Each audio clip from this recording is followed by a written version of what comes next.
Simon. People are calling me left and right. One guy is getting divorced. One guy can't find a partner. One guy has to think if he wants to get married. I go, what do you have to think about? I'm not sure I'm turned on. That's the one thing you don't have to think about. You know, how come there's so much trouble, would you say, in relationships, intimacy? There you go. No one cares about that in New York City. Number one topic, what could I say? I was giving a talk at the Learning Annex up in Midtown Manhattan. Maybe like 60 people. And to get like the barometer of where people were at, I asked them this question. How many people believe in love forever after, in eternal love? Out of the 50 people, one woman raised her hand, which surprised me, because I thought even if they don't believe it, they're going to say they do. One woman raised her hand, and I must admit that probably she wants to believe it. I don't know if she does. But this was like a mature group, and they clearly were not naive about it, and they lost their idealism. And the conversation ensued, and I said, you know, the reason we don't believe in love forever after, when most people who have gone through a relationship or two or three or four have been disappointed, is because nothing in this world, nothing in life is forever. Not the food you eat, not the money you make, not your age. We're all mortals, and we're all constantly, the law of nature is we are eroding slowly. So why suddenly when it comes to love or marriage, relationships, should we believe in immortality? One exception. Everything is mortal. Everything dies. So it's true when we're younger. What are these extracurricular sounds? My beard again? No, don't touch. Yeah? It's time for a shave. It's fine. Time for a shave, he tells me. Okay.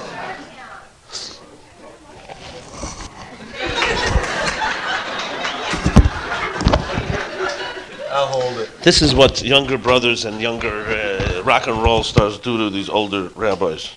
What are you slapping my shirt for? You have a sound, man. Oh, that's good. That's good. All right, next. But now it's all crumpled. It won't come out good in the pictures. Fine.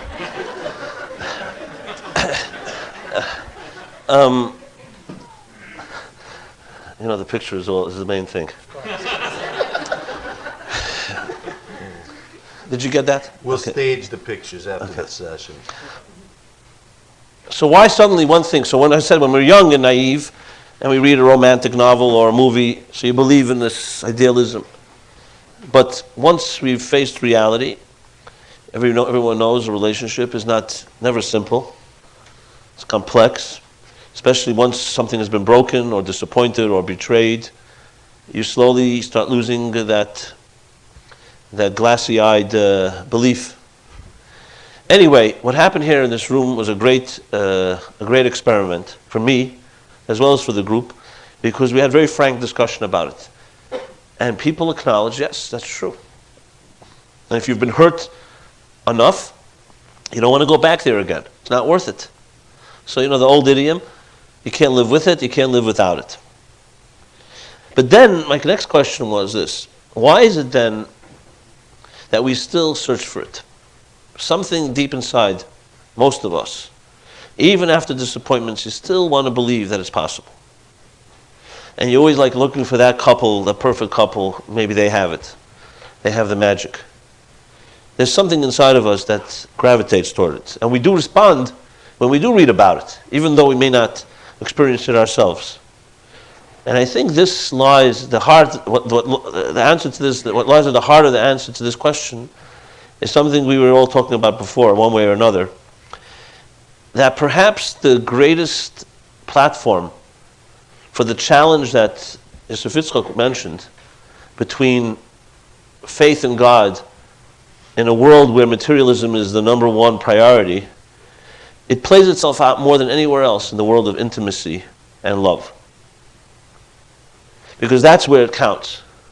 If you're going to believe in immortality, or in different words, in God, so you can talk about it philosophically, when you pray in times of need and despair, we all, people turn to something greater. But where it plays itself out in real life is, can you have a relationship with someone else that is immortal? In different words, godly, divine. And in this discussion I had with these people, which I'm just sharing briefly with you here, is this, that we are not used to it. We don't have any tools to access this eternal love. Yet something inside of us tells us that it makes more sense. And frankly, when we search for a relationship, we look for physical compatibility, emotional compatibility, spiritual compatibility, intellectual compatibility. What we're missing mostly is spiritual compatibility. What do I mean by that? I mean by that is a shared vision of two people who share a vision that's greater than the sum of the parts, that they want to build something that's more than each of them can ever build on their own.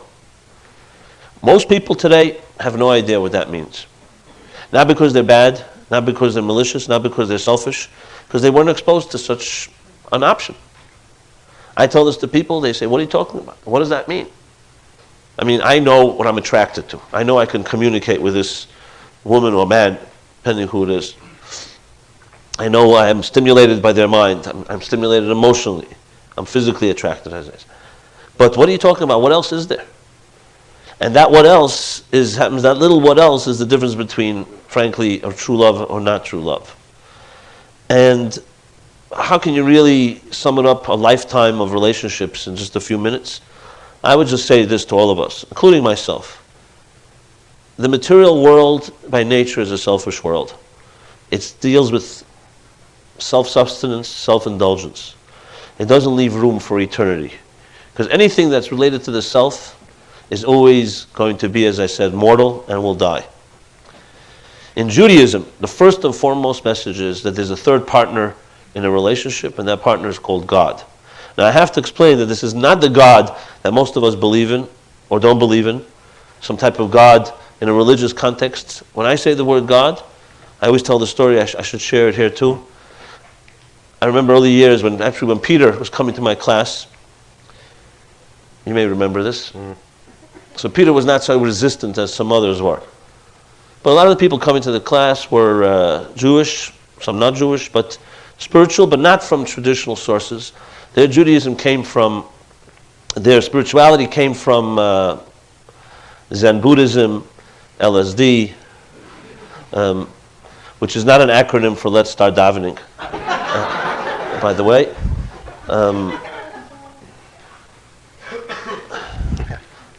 Just as pot is not an acronym for put on tefillin. This is, by the way, it sounds like a joke, but it actually happened in South Beach. A Hasidic rabbi came down there, and he was a naive guy coming out of yeshiva. And there's, of course, spring vacation, and he's out there hanging out in the South Beach. He's going to grab a few Jews. And there are thousands of them, and nobody seems to be interested in him. He's trying to put on tefillin, do some other mitzvahs with some of the Jews. So one of his friends says, you should put up a big sign, Rabbi, free LSD and free pot. And when you got closer, it said, let's start davening and put on tefillin. So everyone lined up. He had nothing else to offer but tefillin. Well, so these Jews were very open, but not to necessarily traditional Judaism. So I tried an experiment. And this is critical what I'm going to tell you right now. Because to me it's the secret of all communication, and particularly trying to address, like, what does God have to do with love? Love is about sexual attraction, intimacy, nurturing. Well, it's because we have no idea what the word God means. So I tried an experiment. Instead of the word God, realizing that people are stereotyping me and when I'm teaching the beard, the yarmulke, and all that, instead of the word God, I used the word higher reality. Or when it was a more new age group, it was non-existential states of subconscious energies or something like that. Or the essence, capital E, the essence. And instead of the word Torah, I used the word blueprint or roadmap. Not that roadmap, the roadmap. Instead of the word mitzvah, connections. Instead of the word geula, redemption, destination. So this was this discussion about a journey with a roadmap, connections, connecting to the essence. And everybody was like intrigued. Wow, this is great. We'd love it. Who doesn't want to connect? And then if after a few weeks, I think it was Kenny actually, someone asked me, Rabbi, are you talking about God? So I said, yeah, but shh, don't spoil it for the others. Bottom line was that in this short little episode, to me, like the whole challenge and difficulty in addressing something like God within love. We have no concept what God is. Where did you learn about God? Where did I learn about God? We never had real formal education about it. The United States makes sure that remains a philosophical topic because it may intrude on personal rights and freedom and all of that. But the bottom line is that when you study Torah, and especially the spiritual dimension, God is the essence of existence. Without that essence, no love between a man and a woman can endure the vicissitudes and the ups and downs of life. Period. This isn't if or but. You don't like the word God, use the word higher reality. Subconscious, non-existential energies, whatever you like. But one thing it's not man-made, and it's not another product at Saks Fifth Avenue. It's something that is ethereal, that's beyond. The mystery of love lies in the essence of that divine. I got a question. Go ahead. Are you saying that atheists cannot be well married? What I'm saying is that we learn out. Yeah. What I'm saying truly is there are no... It's a bold statement. You know, yeah. What you just said. Well, this is going to be bolder, I think. Okay. What I'm saying is that there are no atheists. That's it. Good night. Thank you. That's good. I like that. This guy this morning, I was talking to this guy, he goes, I don't know how it always gets into this Jewish thing, just a guy in the record business. I don't believe in God, he says. I hope that doesn't offend you. So why are you spending 2.5 hours telling me how proud you were about your son on his bar mitzvah? A side point.